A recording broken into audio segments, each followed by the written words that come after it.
Okay, this is my third attempt at a video. I'm over here in Kuala Lumpur outside the Petronas Twin Towers in the centre of Kuala Lumpur, Malaysia, one of my favourite cities. There you go. There's the towers in case someone says he's not really there. It's a green screen and he's actually on the dark side of the moon after being kidnapped by Elvis on a UFO, and there is other shit that gets thrown my way, excuse my French. Cutting very briefly, I'm about to do a long series of videos to explain the case completely, get it down on the record. Clearly things need to be explained in detail, starting at the beginning. This is just an intro. I'm going to head back to the hotel very shortly, to my windowless hotel room. Apparently it's a palatial mansion according to someone. I'm living it up here. I've received no donations. I'm going to put up my PayPal account so you can see. I need to tell you why my case is important and why you need to focus on it. It's not about me, it's about what happened. All right, if you haven't worked it out yet, I was granted political asylum in Iran. I left of my own accord. I do not trust Iran. There is something very strange about Iran. There are clearly fucking, excuse my French, excuse me again, swearing, fantastic people that I really mess up. The lawyer was a creep. He's a creep and a weirdo, an absolute weirdo freak. They were grooming me for a job at Press TV. They bought me suits. They said, Brendon, you're fantastic. Brendon, you're this. I met Press TV representatives, university professors, you name it. All right, I was being groomed and I didn't want to borrow it. All I said was, I want to talk about Jewish, racial and religious supremacism as the foundation of the Israeli state. I want to talk about the Babylon Talmud, Shulchan Aruch, and how religion, rabbinic Pharisaic Judaism, is the foundation. It is a racist, horrific, supremacist, lunatic cult, okay, with up to 60 to 80% of Jews identifying as Orthodox. And yes, I know some Orthodox Jews, and they're very nice people, and they don't get it. I understand that, all right? But if Catholic priests or the Pope and cardinals came out saying Catholics only made God made non-Catholics to be our slaves, such as Rabbi Ovadia Yosef saying about non-Jews being slaves for Jews. Remember this? They spew this garbage night and day. The guy moves in the highest circles. He hangs with Tony Blair. He's hanging with Benjamin Netanyahu, Shimon Peres, all right, Chabad Lubavitch lunatics. You know, you've got Sir Martin Sorrell, head of WPP, the largest advertising marketing firm in the world. These people are mainstream. There's a reason. They're a cult. The lunatics, all right? Yeshiva military academies, all the stuff I write and talk about that no one else talks about. And I'm labelled a racist? It's crazy. It is absolute madness. So I've got to go into all of that as quickly and as briefly and succinctly as I can with the aim of moving to the High Court of Australia. I have to return to Australia. People say, why are you going back? Because I can't afford to live. I can't live on air. I can't afford on $300 there and $100 there and $50 there. I can't do it anymore. I have to get a stable base. God willing, I won't be extradited if I go interstate, but whatever happens, I will at least get stuff on the record. So when they try to vilify me and put more garbage in the press, like I've threatened to cut people's heads off, I mean, some of the stuff they've written is ludicrous, and I've got to address that stuff. I'm going to address it very shortly.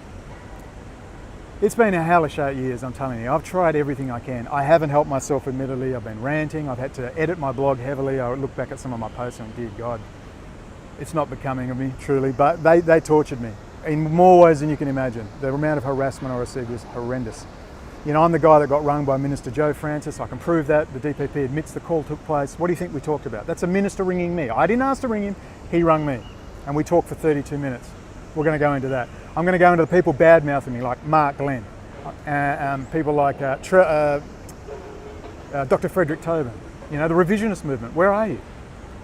Why don't you focus on my case? After all, I am the only guy that's ever been criminally charged, and I did a damn good job. I did a damn good job under extreme pressure, where they just would not let me present any evidence, and that's why I thought, well, you're not getting a precedent out of this. And they wouldn't even publish the results of my case. They hid them on the Austlii website, the legal websites. They hid it. Go to the Jewish community groups and try and find my case. It doesn't exist. They've expunged it from the record. There's a reason for that. There's a reason. So I've got to go over things slowly, methodically. I mean, even the prosecutor, Anthony Ayres, the guy that prosecuted me, I had a wine with him and he said, you're exactly right. Jews should not be in the legislation. That is a quote. A quote. We're going to go into the crazy DPP in Western Australia and their corruption. You'll see why I left, man. They're crazy. Carmel Barbagallo, you know, lawyers like Simon Freitag casually telling me, oh, don't worry, Brendon, Carmel always asks for jail, even on crappy charges. Don't worry about it. And I said, excuse me? She goes, yeah, we ring her all the time. Carmel, you can't win this. You've got no evidence. Discontinue this case. She just goes ahead anyway. So there's Simon Freitag, a very well sought after lawyer, just casually telling me that the DPP senior prosecutor is a nutcase who pursues cases she can't win, squandering scarce resources that legal aid can't pay for. I mean, that's the sort of crazy place I've left. We're going to go into the Stagno Kovacs Nomovsky murder case and why you should know about it to understand why I left. It is a scandal. The DPP team was sacked. The entire major crime squad was disbanded over the case, and you've never heard about it. Detective Carl Casilli, they were all dealing drugs. He gave the green light for the murder through Stagno. Obnomovsky, we're going to go into that. You're just going to blow your mind. That's what I've got because of my prison connections. That's why they've also hammered me, because I had dozens of high-profile prisoners telling me what was going on. The police are dealing the drugs, they're trafficking the drugs, they're running the gangs, all right? It's the police, or elements thereof, and I know there's good coppers out there. Many of whom have contacted me and asked me to keep going. You know, I asked you to look up Simon Ellingsworth on Australian Story, that great detective who almost single-handedly took on corruption in Victoria. So it's not just Israel and that stuff, man. There's a lot of stuff going on. I just ask you to remember this. As 3 people said to me, Brendon, there's only one thing you need to explain. And this was in the context of a conversation where I was saying, man, I don't even know where to begin. Don't ask me, I don't know where to begin. It's so crazy. They said, Brendon, just start at the fact that you are the only man on the planet to ever have the Israeli state, that's the Israeli ambassador, Yuval Rotem, the Deputy Foreign Minister, Danny Ayalon, the Australian Foreign Minister, Stephen Smith, and 130 local and federal members of parliament, and 2,000 alleged Christians and the elite of the Jewish community in Australia came out against me personally. Me personally, why? Because Inspector Barry Shelton emailed me, we all respect your work, we want to talk about what you write about to do with Israeli intelligence activity. I have had offers galore like you wouldn't believe, like you would not believe. I wish I'd taken them. All right, because I assure you the police are taking this stuff seriously. There were even rumoured, and it was even suggested to me, that the former head of the Office of National Assessments, who directly advised the Prime Minister, lost his job because of me, because of my 2012 synopsis that I wrote in jail. And it's brilliant. And you've got to download it, and you've got to read it, and you've got to distribute it.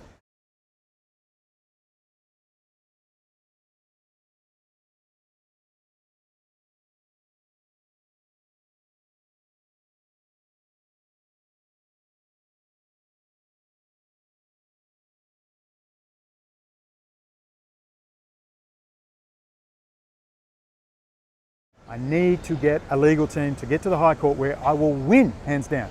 The only thing they asked of me was to be silent, and I wasn't prepared to be silent because I was getting harassed.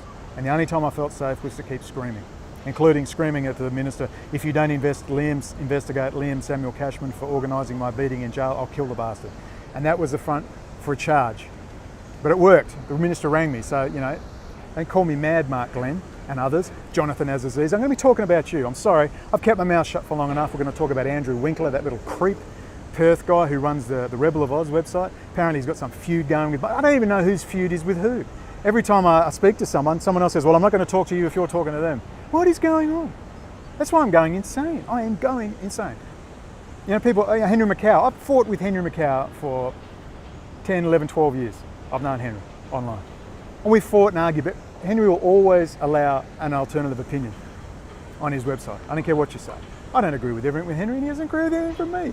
But he's consistent and he's honest.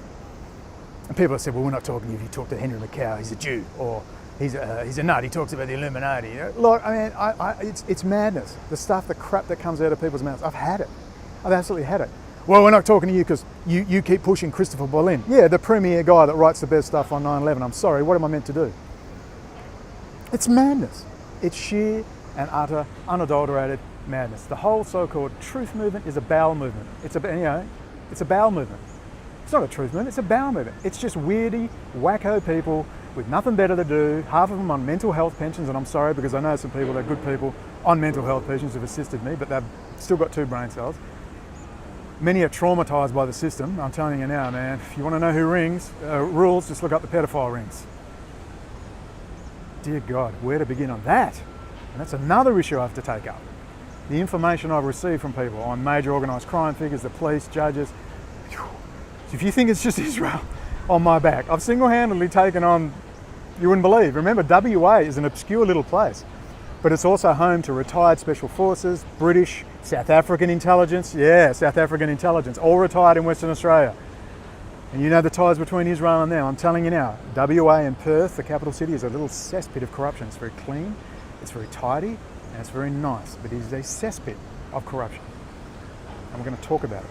So that when I go back to Australia and they arrest me, hopefully there'll be enough good quality material out there, and I need you to defend me from the cranksters and the bullshit artists or the uninformed. And to say, yes, he's made some mistakes. Yes, he went too far. Yes, he's got a bad temper. Considering the harassment I've been under, I'll repeat it again. I'm the only man on the planet where the Israeli state has directly and publicly come out against him. for the life of me why they gave me that credibility. Remember, I'm the nut. I'm a racist nut. Look at the 2011 reporting from like the Green Left. I'm a nut, racist, ultra-right winger. Are you serious? The whole Israeli state comes out against me?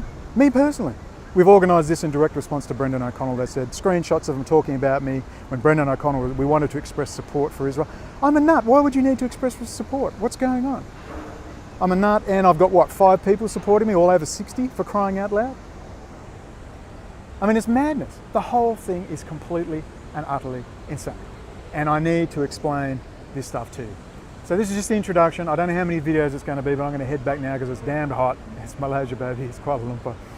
I must admit, I love KL. If I could afford to stay here, I probably would. But I've got to sort this stuff out in Australia, and it's got to be done quietly, via the legal process.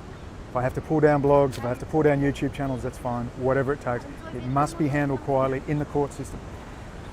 That's where it's got to go. That means Jews will be removed from the racial vilification legislation. That's what will be coming of my case. Make no mistake. So if you're sincere about this, you will take up my case. You will take the time to read the legal materials and go, aha, I get it. Hamid Faroli, senior international correspondent for Press TV, when he read my synopsis when I was in Sydney in 2014, said, whoa, this is incredible, man. You're one man against the world. That's what he said. And I've got to admit, Hammy came out to bat for me time and again. I'm sorry, Hammy, but I need to tell people what you told me about Press TV. Because I need to explain myself. Because people have said, why are you back, Brendon? What's going on? What could be so bad in Iran you had to come back? Well, let's talk about Press TV. Something very wrong at Press TV. And I'm not the first person to say it. There's something very wrong about Iran. The people I was staying with were family and Swiss banking. Something very wrong. I was being groomed and I didn't like it. They gave me $1,000 phones, video editing laptops, tablets, whatever I wanted. Luxury little apartment in near Tajrish in the elite centres of Tehran. Took me up to the ski fields and had me doing travel freaking shows, for crying out loud. I said, I want to talk about Israeli intelligence activity and this. And I'll walk. I had screaming matches with that prick lawyer. He's a con artist. I've shown people his stuff online where all the complaints against him, where judges have rebuked him as being a fucking idiot. He's a scam artist. I mean, it's hard. He was a creep. I did not like him. He said to me one day in the gym, it must be good, Brendon, hanging out with a really masculine man like me. And I just went, what the frickin' hell? What is it, a bunch of pedophile, closet homosexual freak cults going around this place or something? So when you see me angry, the things I could tell you, I mean, I can tell you an activist invites me over and I'm thinking my luck's changed, he's in a great location in Sydney. And I get off the damn plane and the first words out of his mouth, someone I respect actually, he does a lot of good work, but he says, oh Brendon, I got this apartment because I went Crown Witness against a big Lebanese gangster who tried to murder my friend. That's his words out of his mouth when I got off the plane. Could you imagine how that makes me feel? Do you know how many times this crap has happened? Bizarro world. That's why you see me uptight. It's going, what's next? That's my feeling, always in my head. What is next? What crazy shit is coming next? I'm going to talk about that now. Let's get back to the hotel.